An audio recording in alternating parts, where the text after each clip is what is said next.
Journey IFC strives to create safe spaces to worship God.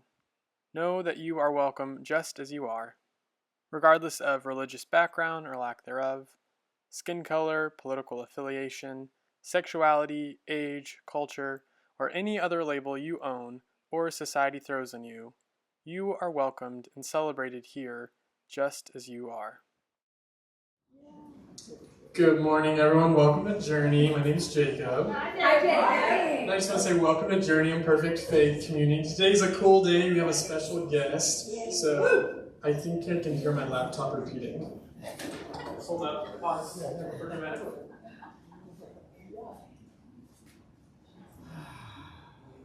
That's going to be a lot. No. I did not hear that. Hello. No echo. Yeah. So welcome to Journey. We're happy to have you here this morning. Like we always say, take part in this gathering however you feel comfortable. Today's a little different. Nathan's going to be leading us through today, and we're super excited about that. If you would like to support the work of Journey, John has a basket that he's going to be passing around in a second. You can also give by going online and clicking Give in the right-hand corner. Whenever you give to Journey, 10% of what you give is set aside to help those in need. Speaking of which, next Sunday we will have our friend bags that we're packing up. So that's where some of the money you give goes to. And the friend bags are bags you can put in your car that have toiletries, food, things like that to hand out to your neighbors in need. So we'll be doing that next Sunday. I also wanted to point out that Vicky is not here. She's in Mexico. We miss her terribly. But today is Stacy Baldwin's birthday. And so Vicky wanted to make sure we remembered that. She gave us these beautiful flowers with Stacy's favorite color, purple. So today is in honor of Stacy. We remember her and we miss her. And we thank Vicky and we pray safe travels for her, but thank her for the flowers and for that memory. Next Sunday, we'll also be starting a new study. So in our normal 9:30 to 10:30 hour, we typically do a book study or a Bible study. That's actually going to switch next week. Skylar is going to be leading some conversations, morning chats with Skylar is what we're calling it. And each week will be a different topic. So these will be more of a discussion, conversation, group therapy sesh kind of vibe. The first week is going to be on caregiver burnout. I believe the second week will be shame and compassion. And then she's going to talk about body image for another one. Those may all intermingle throughout the weeks. But we will have it in the newsletter, and I think it'll be a really cool opportunity. I will be stepping out the side, so I won't even be a part of it. It'll be Skylar's gig to run, so I would love for y'all to join. It would make me so happy, and it would make her happy to have you there. Then on Saturday the 10th, we have a sign-up sheet, so we're going to be doing our service Saturday. Usually it was a service Sunday, but they won't let us do Saturdays. So we are going to be working with Community First Village, which is a village of small homes that's kind of east of Austin, where people who are experiencing homelessness can get housing. We have 15 slots available, so if you're interested in doing that, it'll be 8 a.m. to 11 a.m. there. We will meet there. If you need a ride, just let me know and we can organize that. Do you know what we're going to be doing? There was two options. It's either working in a garden or doing something else that was vague enough that I didn't know what it was. Okay. So we will get more information.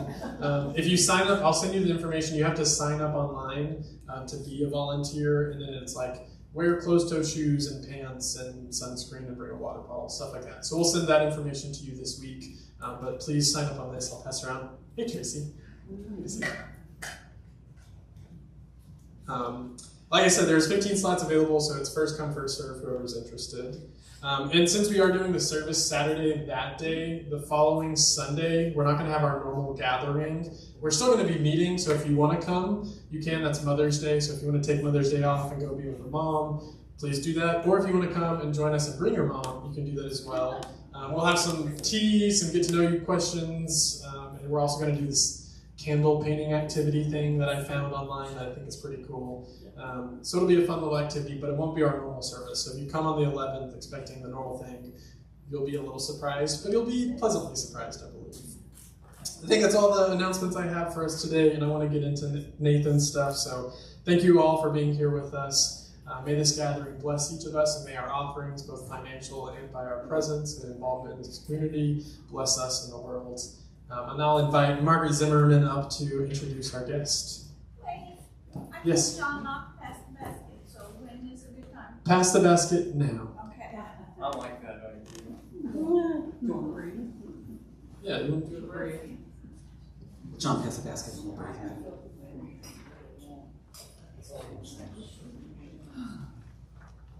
Yeah, it's kind of loosey-goosey today. That's all right. It's all good, right? When is it not loosey? Hi, I'm Margaret. Hi, Margaret. I love that.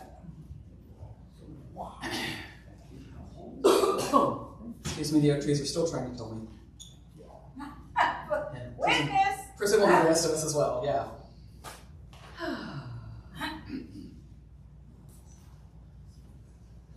Hello to our friends on Zoom. I worry that we forget our online friends when we're here in the room. And so since I'm one of the ones who Zooms in all the time, hi folks on Zoom. All right, let's take a breath. Been a long week, right?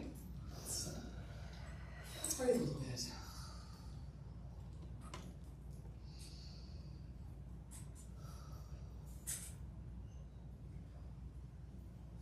Keep breathing in. Keep breathing out.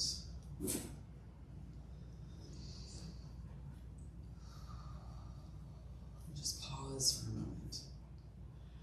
There's no place else we need to be. There's nothing else we need to do. We are right where we are supposed to be. Breathe and be in the presence of God and of each other.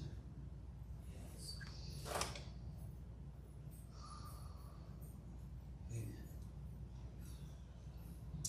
All right, we are very excited to welcome back to Journey, longtime friend of Journey, Nathan Brown. He is an author, a songwriter, and award-winning poet who doesn't live anywhere in particular. And then there are like 3 paragraphs of really impressive stuff on here. But I'm going to leap to the last part that says, talking about the online live video series, The Fire Pit Sessions, inspired by the Pandemic Poems Project, which has had over 80,000 views as of this writing. It has over 300 episodes now. Nathan reads poems, performs a song. Many of the followers of the series have referred to it as being one of the ways they made it through. And I can totally attest to that, yeah. Nathan has been a friend of Journey for a really long time. He comes here and he shares music and poetry and challenges us to think and to see things in a new way. And so, welcome Nathan. Thank you for being here.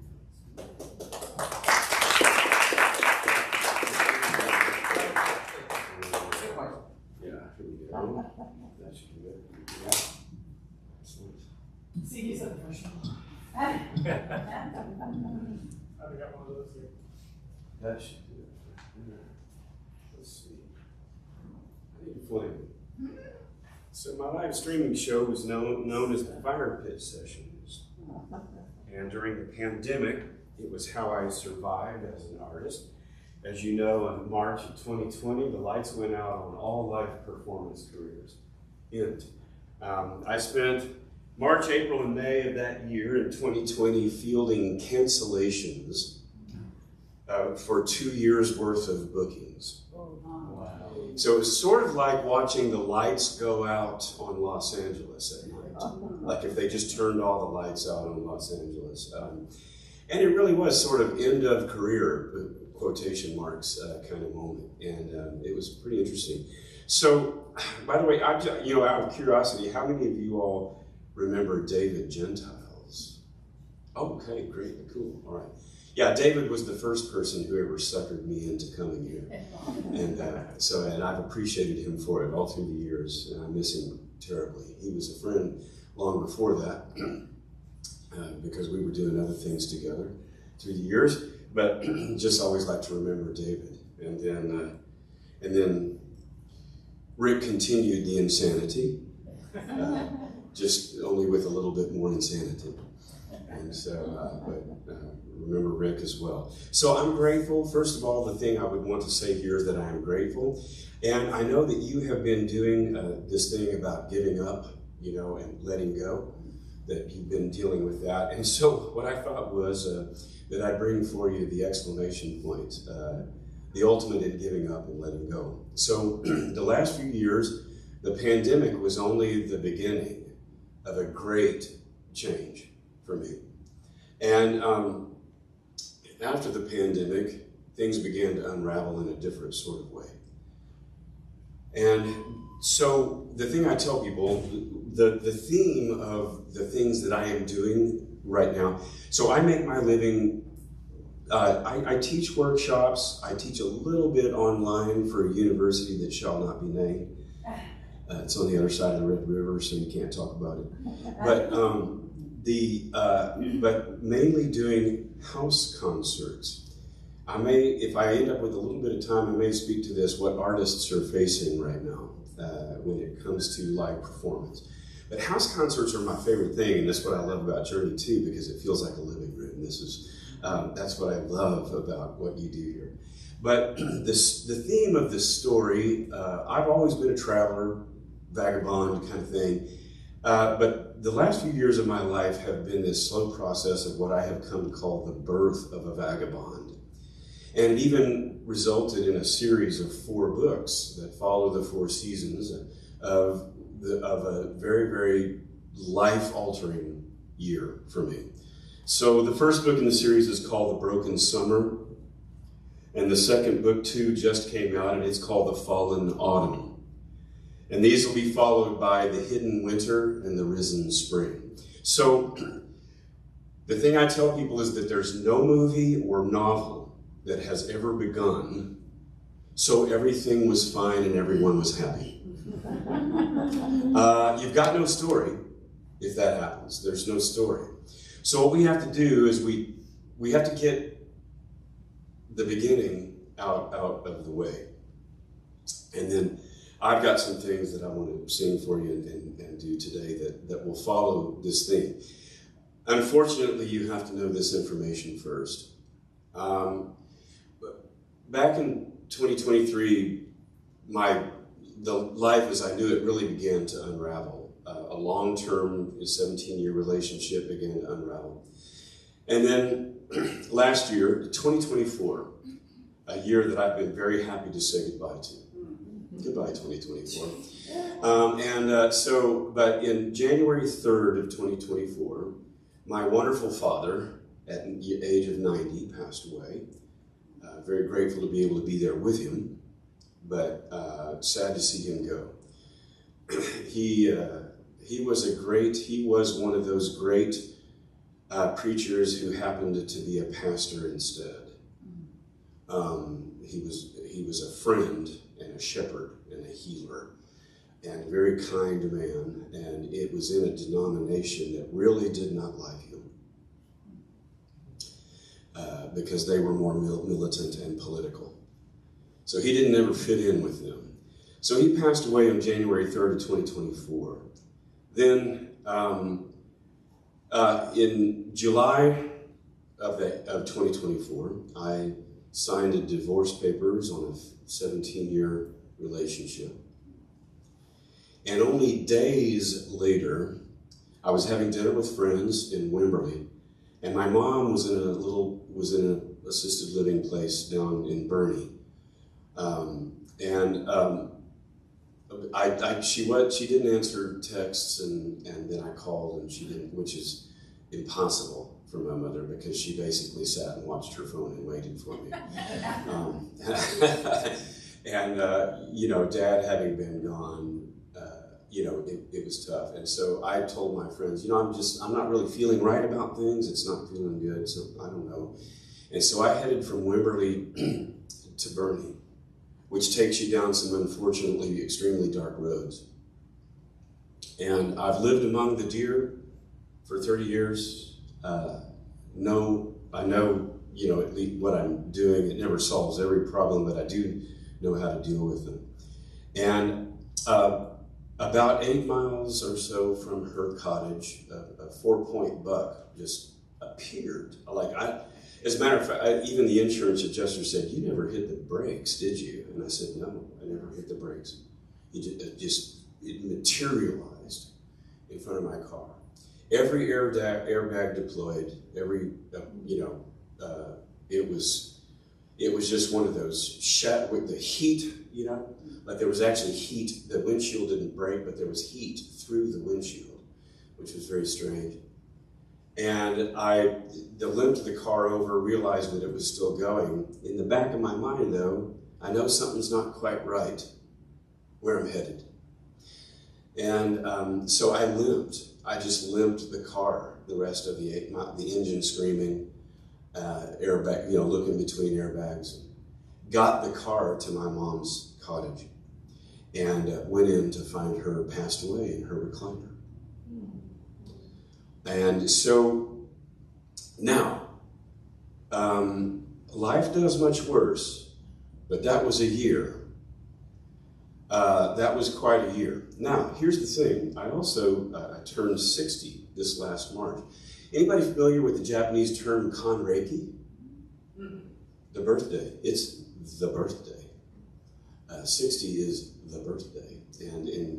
And those cultures, and it's a lot more than Japanese culture, it's many Asian cultures, but the Japanese have their own, versions and forms of it. But it's a very big birthday, and everybody comes home for that one. It doesn't matter how far away you are. You come back for that birthday, which is kind of cool. I love that that's the celebrated birthday instead of 15 or 21. Not that I'm bitter, but hey. But I just love that about this culture. And everything in my life began pointing to the idea that something was going on in the way of total erasure in my life. My life was being erased in front of my eyes. And with Mom, overnight, I became homeless, carless, and with absolutely nowhere to be. Because of the divorce, I was now out of what I thought would be my home and I've got nowhere to go. Well, that's what sets up this story. Now, that's rough. Sorry for that, but like I said, the movie, the novel, it has to start. There's some kind of something has to happen for a story to start. Well, that's where this happens. Now, I've covered a little bit of the territory that this much of the first book covers much better than I just did. It fills you in on a lot more. What I want to do, though, is I want to tell a few stories of where that year sent me and how my life began to change and some of the things that began to happen. This one felt very fitting for Journey. Just sorry, David's going to miss it. And so here is the type of thing that began happening in this crazy year, this crazy time in my life. This is called Rocky Mountain High. And by the way, these books are actually memoir. I know that I'm known for poetry. These are actually prose, so these are paragraphs. There are people that poetry scares them. And so these are actually paragraphs, and this is memoir. And so let me just give you this one really quickly, because it sets up where it goes from here. Rocky Mountain High. When Art Goodtimes, the grand shroom-paw of the Telluride Mushroom Festival, asks you to be in on the big Friday night extravaganza that they call the Michaelicious, Michaelological Poetry Show, you gas up and drive the 1,200 miles to get there, because you can be sure the Sheridan Opera House will be packed to the fire escapes with avid mushroom groupies, fungiphiles, and who knows who else might surprise you. More on that later. Rehearsal starts at 4:30. This determines whether you make the cut. I have a little assurance from Art, but you've still got to bring the goods to Mr. Goodtimes. And if you make the cut, he then places you in the strict hierarchy that is the order of appearance. Okay, so here I need to back up a month or more, where Art and I were talking on the phone about unrelated things, but then towards the end, I apologized for not having gotten a submission in for this year's festival. He paused, then asked if I had a 3-minute song about mushrooms. He said he had too many poets in the lineup and he needs some music. I said, well, I'll have one written by tomorrow. He said, well, if you do, you're in. And I did. So back to the rehearsal now. He liked my song blatantly titled Mushrooms so much that he placed me in the opening slot. I was to open the show.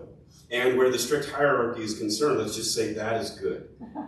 The event is so popular that people come quite early to start drinking in the downstairs bar. Then when the call comes, they line up behind the main level and balcony doors, snaking all the way down the stairwell, waiting for those doors to open. The energy pulsates in the wood of the floors and the stage, a stage that has hosted Smokey Robinson, Steve Earle, John Prine, Jimmy Buffett, and Jackson Brown, among plenty of others. A stage built in 1913 that is on the National Register of Historic Places. Has anybody ever seen the Sheridan Opera House in Telluride? It's a work of art just in and of itself. But the room is magnificent and just sounds incredible. Just prior to the show, while I was eating less than half a plate of nachos over at La Cocina de Luz down the street, Art dinged me with a text asking me to do another song after the intermission. I worried it might bug some of the other performers, but Art asked. And when Art asks, you say yes. And now I had hopes I might be invited back next year. So I to-go'd the nachos, half out of nerves and half out of I'm not all that interested in food these days. And I didn't even get a margarita, which tells you how bad things are. But the nerves thing, that was unusual. I don't typically deal with that much. So I headed for my car to do that front seat clothes change of shame that musicians are well versed in. I grabbed my guitar and made for the green room backstage. As the buzz raged in the main hall, I spent some time trying to calm down Jacoby, a sweet young local poet who was on deck after me. He was pacing the floor. Poor guy, I hurt for him. Poetry's a rough gig. And then we heard Art call the scene to order. Now, I have a weird reaction to stepping up to a microphone in a room full of people with bright lights blistering my face. It totally relaxes me.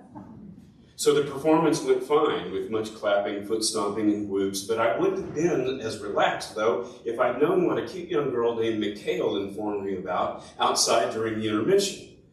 Apparently, Neil Young and Daryl Hannah had been in the audience, about halfway back on the main floor. I reeled at the news.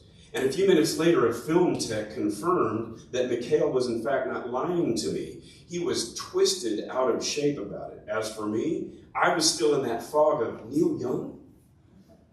Neil Young just listened to me sing a cheesy song about mushrooms? Oh, damn. I have such better songs, Neil. And Daryl Hannah, too, love of my life, someone who could totally help me forget what's her name? Damn. Oh, well, you just have to go with it. You know, what can you do? And enjoy the mushroom trippiness of it all and the mad moment for its sheer absurdity.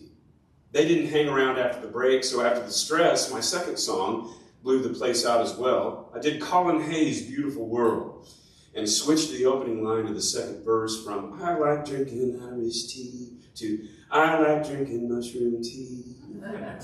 It killed. I mean, if you think about it, most everyone was high as a kite on shrooms or whatever anyway, so how could I miss? So that's the longest. That's the longest one, but that's a good illustration of where things began to go when I just began to just live my life out of my car and on the road and traveling around the country to play, to do things like this. You know, this is no less enjoyable for me than the Mushroom Festival, which was pretty exciting. And I just would give anything in the world to have a chance to sing Neil Young, one of my better songs. It's unlikely to happen here, though. Neil Young's never showed up here? Not yet. Not yet.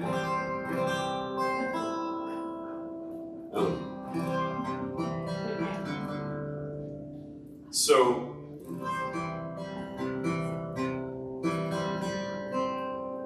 one of the things when you drive around constantly is that your guitar is always going, where are we now? You know, I say you change elevations and barometric pressure is really rough on stringed instruments. And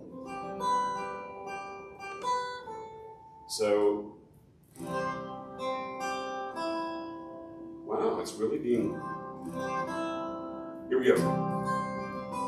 So since I profaned this song, I thought this is a beautiful Sunday morning song. So Colin Hay, does anybody remember Men at Work back in the 80s?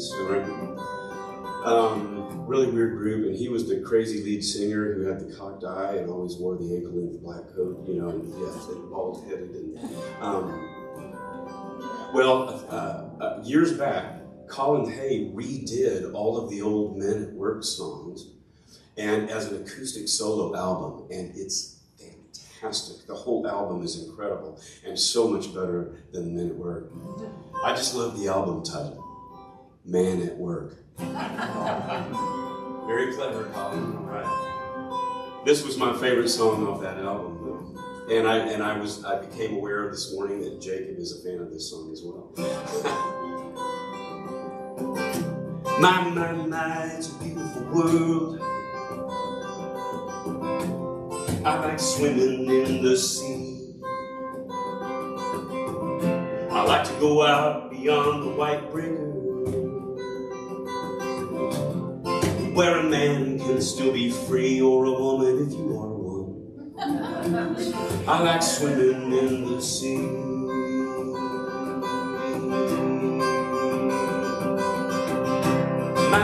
My, it's a beautiful world. I like drinking Irish tea with a little bit of lapsang souchong. Yeah, I like making my own tea.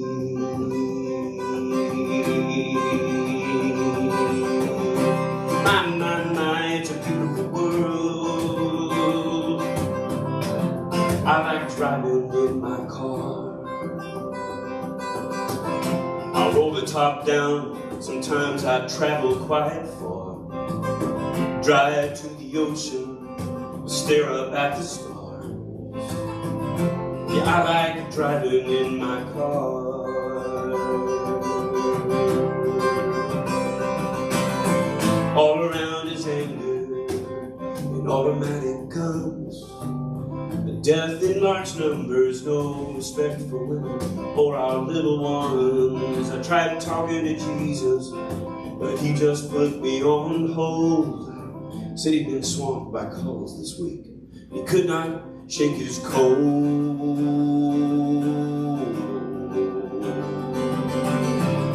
Still this emptiness persists.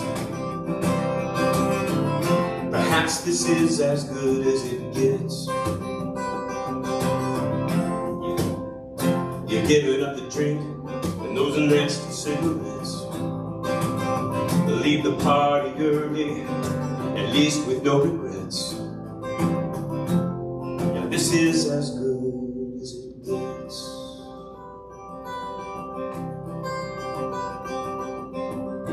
My, it's a beautiful world. I like swimming in the sea. I like to go out beyond the white breakers, where a man can still be free, or a woman if you are one. I like swimming in the sea.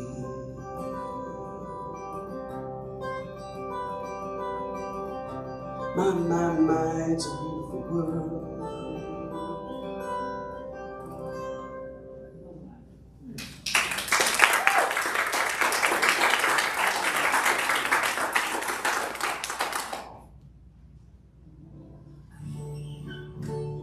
So, next thing comes where, you know, every song, if it's before noon, the capo always goes down about 2 frets. Yeah, because I don't sing before 7 p.m. You know, so mornings always scare me a little bit. So since there's 2 books out now, I've cut everything kind of short. I have a really short little thing that I want to read from the latter part of the first book, which is The Broken Summer. And this is something that has really begun in all of the letting go. I'm thinking a lot more about this right now than this piece, gives room for. But it's a good introduction to the topic that begins showing up more and more. It's called Forever Restless. Between Raton and Las Vegas, New Mexico, there's 100 miles of what Earth used to look like before the brilliance of humankind contrived ways to make it look more responsible and respectable by perfectly cut grids of concrete and steel. To take it in with the attention it deserves, I turned off the stereo and rolled with the raw thoughts in the long valley of my mind. And somewhere between the Turkey Mountains and Las Mesas de Conjalon, to the east of Wagon Mound, it came to me that the true vagabond in essence is a monk. A brother of no particular order, honoring vows of poverty for sure, solitude and vast stretches of silence. The wanderer is a contemplative by the virtue of everlasting hours and eternal distances. This is no hobby, nor is it a dream for retirement, something a person takes up after killing it with their investment portfolio. This deals more with DNA. Is a calling from beyond the bounds of reason. The way of the flaneur is not a skill. It's neither taught nor learned. No, it is an original power. It's born in the womb, the black bean of some inexplicable desire to roam, as well as an unresolvable restlessness when denied. So despite its definition or cultural connotations, the life of the vagabond is a spiritual practice, as far as I'm concerned. And the fact that it doesn't fit within the narrowly conceived parameters of what passes for success in a capitalistic society should not offend anyone any more than a person's calling to become a nun or a monk. And so this is where things began to really change. And on this giving up and letting go, I just in my life, with knowing that I was going to be elsewhere now. My life was going to be elsewhere, other than where I thought it would be. And so some of you will know, for a musician, how much this might hurt. Got rid of my entire LP and CD collection, gone, all of it. Dealt with it responsibly. Had a little record store in my hometown in Norman, Oklahoma that was quite pleased to get it all.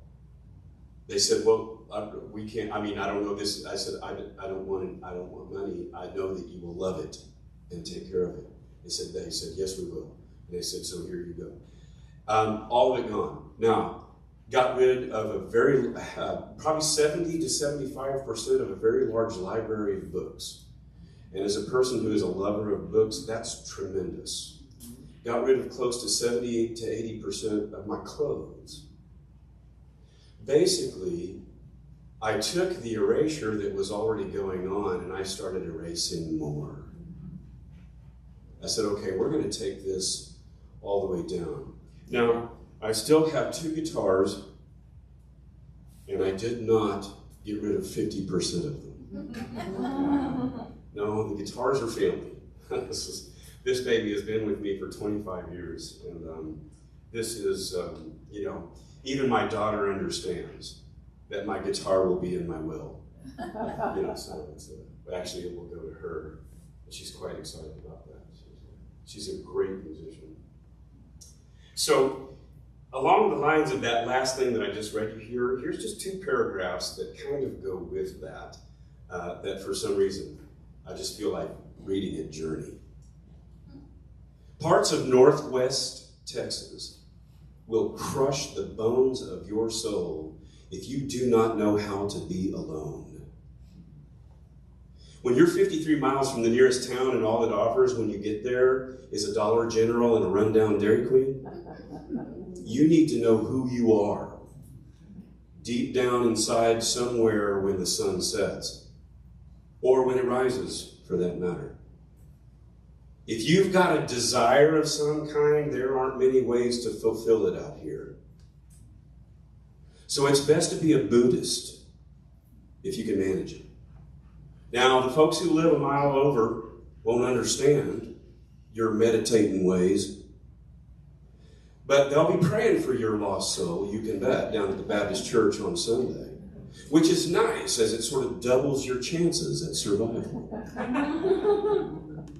So this book, The Fall, things really begin to change quite a bit. And there's another just really brief one that I want to read to you. This is from November 2nd. So All Saints Day, All Souls Day, November 1st and 2nd have become a bigger deal for me than they used to be, just for personal reasons. Now this is really short, but it kind of brings us into the fall a little bit. The title of this one is A Bigger Day, because the piece that comes before it is called A Big Day. Anyway, this one's shorter, so you'll appreciate it more. All Souls Day is a bigger event for me now. Bigger in the sense that I am inviting in a wildly higher number of souls this time. And from here on. I've not cleared it with the Vatican, but I doubt Pope Francis will worry too, bless him. But I doubt Pope Francis will worry too much about the declarations of a discontinued Southern Baptist preacher's kid. Besides, I believe his namesake would agree with me on all the way to the woods and back, because I'm bringing in all souls, the souls of the birds, the souls of the bees, the souls of all the animals and trees, the souls of all mountains and seas, not just the human souls missing their bones, but also the souls of the rocks and stones. If it's not some plastic, synthetic, petrochemical-based abomination of man, then that soul, my friends, is in. Now, one of the stories from this book is I go out to Oregon, my back goes out on me, and I mean completely, utterly, thoroughly. It's, some of you are familiar with the one where you wake up in the morning and you go to get up out of bed and fall on your face in the floor instead. That's how much my back went out. Well, I had a house concert 6 hours away that night in Kroll, Texas. Anybody ever been to Kroll? All right, it's quite a town. It's quite a town. But I had to get there, and the story of how I got my car packed and it's in the book, and it's absolutely just a bizarre circus of how I ended up at this show to do it. But 4 or 5 days later, I was supposed to fly to Oregon for a series of shows that I was doing out in Oregon, and it got crazy. Well, that happened to be right at the time of year when the thing in Israel went down with the paragliders coming in to kill a bunch of children at a music festival. Now, it's really critical here. I've been to Israel many times. I've traveled over there, done a lot of things musically in Israel. Artistically speaking, Jerusalem is one of my favorite cities I've ever been in. I love Jerusalem as an arts community. And it really has a thriving one, it really does. But I don't want to talk about the since then. By the way, my brain, having been there so many times, knew immediately where things were going to go. I knew immediately where it was headed. And I was already upset about that. The problem was, I had a show to do that night. House concert with about 50 people there. This was the news, so it's all anybody was thinking about. And by the way, the story of all, the bigger story of all that goes on here and what happens is in the book. I just wanted to tell you this part of it. I thought, as an artist, the first thing you have to do is you're going to have to figure out how to respond to this moment. Because they've decided not to cancel the show, because they've done what I thought was the responsible thing and say, well, we have to gather. Because if you quit or don't do something, then they win. The terrorists or where, whatever. And it's, this, by the way, if you've ever seen the movie All This Time, it's a documentary of Sting. who had a huge debut concert of a brand new album going on in his home in Italy on September 11th. And they were documenting this, not knowing that this was going to happen. They were doing a documentary, making a movie on it. And the documentary all of a sudden becomes about their whole afternoon of deciding whether or not to do the show. Because Sting also had a residence in New York City. And I have to tell you, their discussions in that movie, the discussion they had is incredible. And it came down to one of the beautiful background singers. They all argued around the table for a long time. And I wish I knew her name. I'm going to have to research this, but it's just beautiful black braids, and just this. She's, by the way, it's hard to take your eyes off of her. She's so soulful in the concert, and she's the background singer. You're just watching her all night. It's amazing. But she just stood up and she said, "No. If we don't play, they win." And Sting, you could see on his face, it was immediately, we have to do the show. Well, I had to figure out, how am I going to get into this night? Well, so we forget, if we put aside the country and say that these were a bunch of children who were at a music festival dedicated to love and openness and inclusion. That's what that concert in the Negev Desert was about that night. It was about inclusion, LGBTQ, love, and acceptance and inclusion. That's what that concert was about. And hundreds of them were murdered. And I sat there, I can't do a protest song, you can't do a war song, you can't,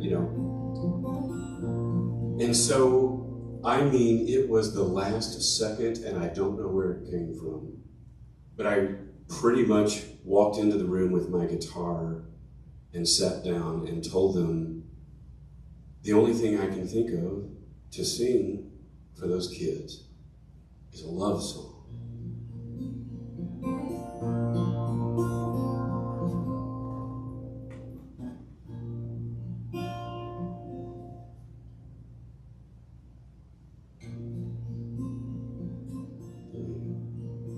Bring me under control just for a second.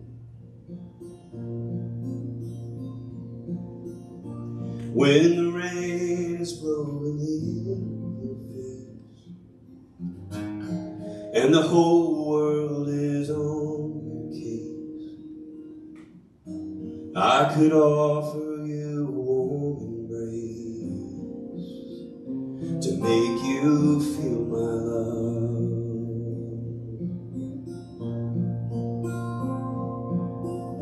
When evening shadows and the stars appear,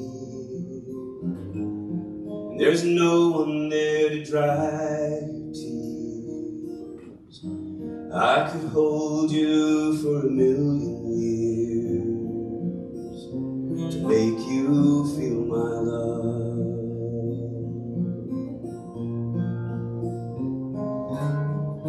I know you haven't made your mind up yet,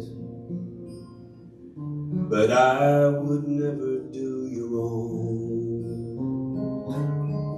I've known it from the moment that we met. There's no doubt in my mind where you belong. I'd go hungry, I'd go black and blue, I'd go crawling down the avenue. Well, there's nothing that I wouldn't do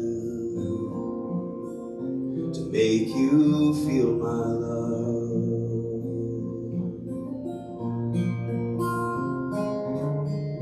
Storms are raging on the rolling sea and on the highway of regret. The winds of change are blowing wild and free, but you ain't seen nothing like me yet.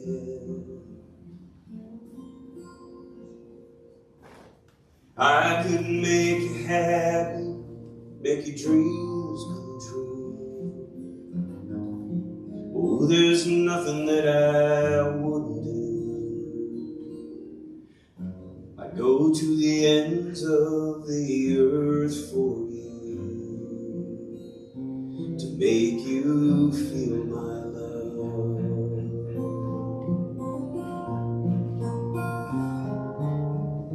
I'd go to the ends of the earth for you, to make you feel my love.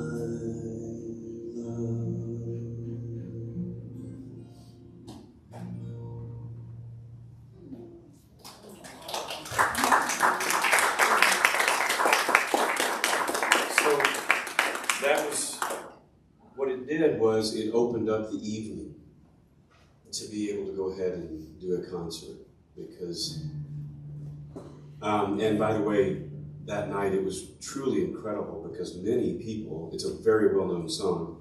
What cracks me up is it's not as well-known who wrote it. I noticed after the concert, people were coming up and saying, oh, I love that Garth Brooks song. Oh, I love that Adele song. I was thinking of it. Bob Dylan. I had to, after 3 other people got it wrong and with other artists, it's one of the most recorded songs. I said, friends, folks, Bob Dylan wrote that song. Let's remember that.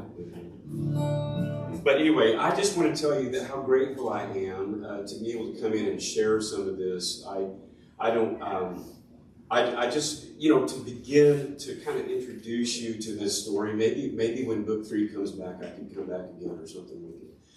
We can go through that. But I wanted to introduce you to, the work where I'm going right now with my concerts and the stories and the story of my life and where things are headed right now.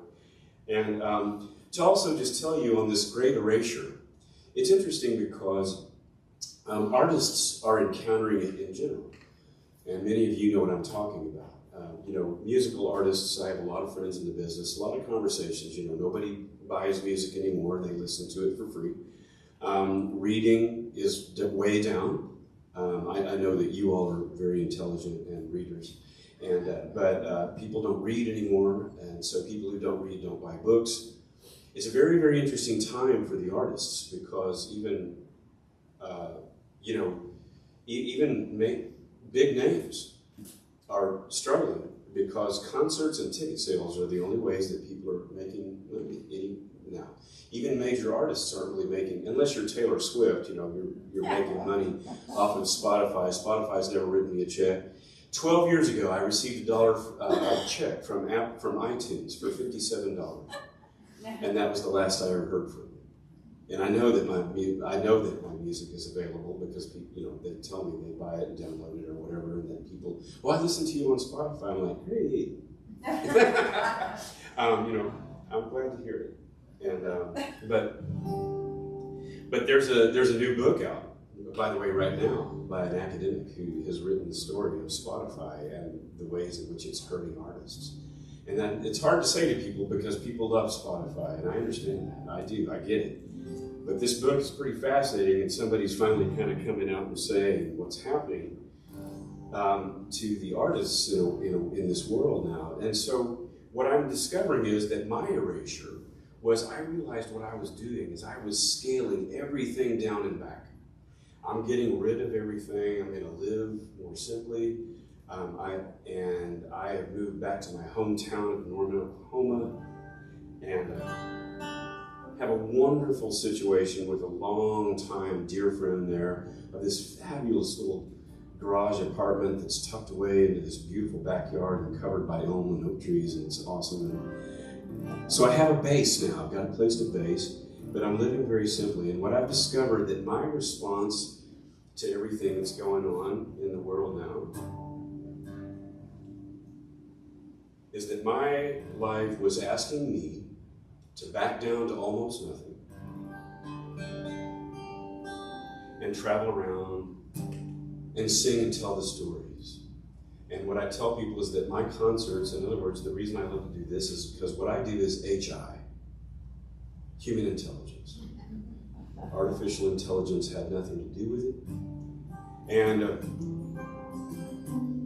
about 6 or 8 months ago, I had a dear friend who's, the question came up, and he opened up ChatGPT and he typed into it, write me a poem about such and such and such and such and such and such, in the style of Nathan Brown.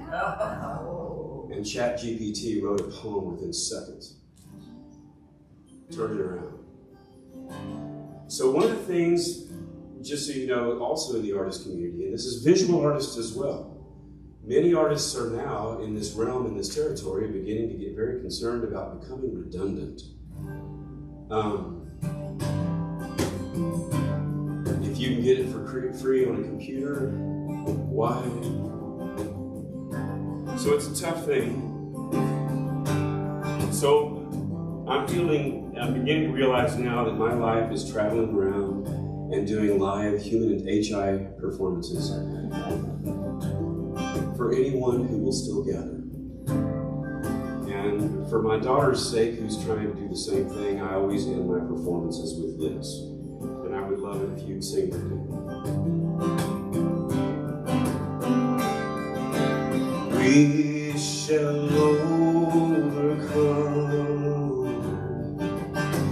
We shall overcome. We shall overcome someday. But darling, here in my heart, I do believe that we shall overcome someday.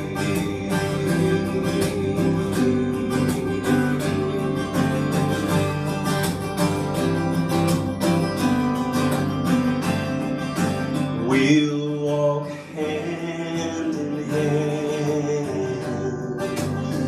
We'll walk hand in hand. We'll walk hand in hand someday.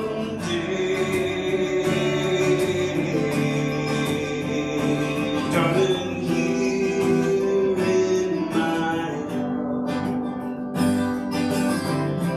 I do believe that we'll walk hand in hand someday.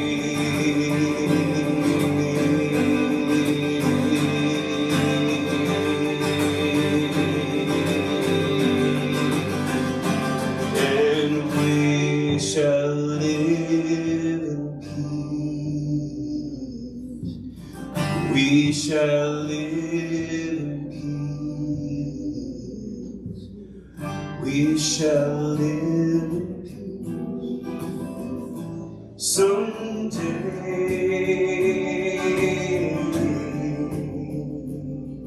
Darling, here in my heart, I do believe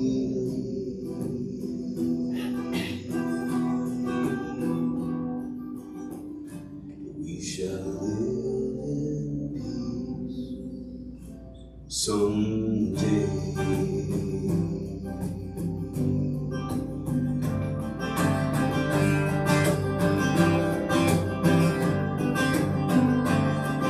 Yes, we shall live in peace someday.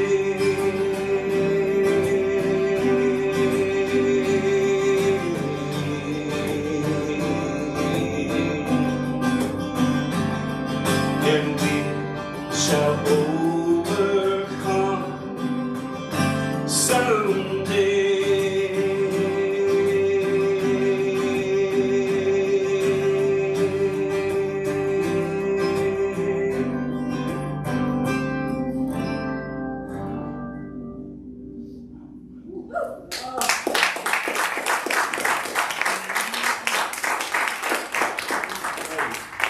Thank you all so much for having me in, and Jacob, thanks for letting me invade your space. I'm very grateful. And yeah, I'd love to come back with the next set of stories sometime after.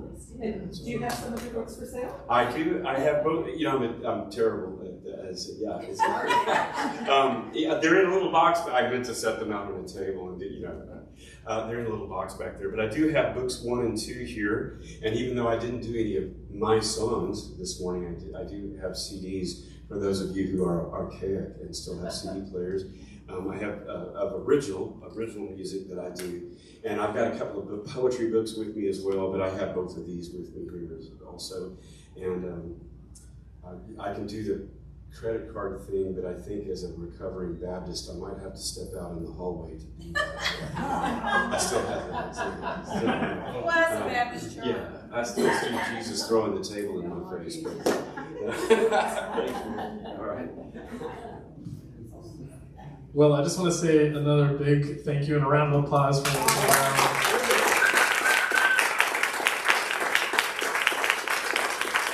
It's cool to see the history of Journey. Whenever I started, there was a lot of stories being told of this is what Journey was and what we did, and stories of the greats, David Gentiles and Nathan Browns and all of that. And so it's an honor to have you back. We're glad to have you to witness your story, and your music was an honor this morning, so thank you, thank you, thank you. Another just round of applause.